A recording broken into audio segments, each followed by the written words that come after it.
ଦେଖନ୍ତୁ ମୁଁ ଏଇ ଅବଡ଼ା ହାଣ୍ଡିରେ ମୁଁ 5ଟି 4ଟି ତୁଳସୀ ଗଛ ଲଗାଇଥିଲି। ସେଇଟା କେତେ ସୁନ୍ଦର ଭାବେ ବଢ଼ିଛି ଆପଣମାନେ ଦେଖନ୍ତୁ। ଯାହାକି ପ୍ରଭୁ ଜଗନ୍ନାଥଙ୍କର ପ୍ରିୟ ତୁଳସୀ ଏବଂ ବଳଦେବଜୀଉଙ୍କର ତୁଳସୀ କ୍ଷେତ୍ର ନାମରେ ନାମିତ ସେହି ତୁଳସୀ ଗଛ ଦେଖନ୍ତୁ କେତେ ସୁନ୍ଦର ଭାବରେ ବଢ଼ିଛି।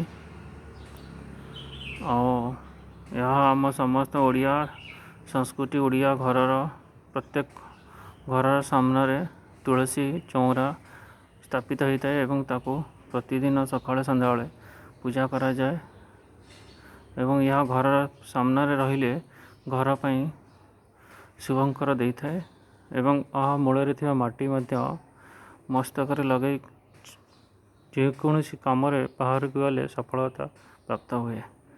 ଏହା ବହୁତ ଉପକାରୀ ସ୍ୱାସ୍ଥ୍ୟ ପକ୍ଷେ ମଧ୍ୟ ଏବଂ ଭଗବାନଙ୍କ ପାଖରେ ଏହା ବି ଲଗାଯାଏ। ଏହା ମା ତୁଳସୀ ଦେବୀ ରୂପେ ପୂଜା ପାଏ।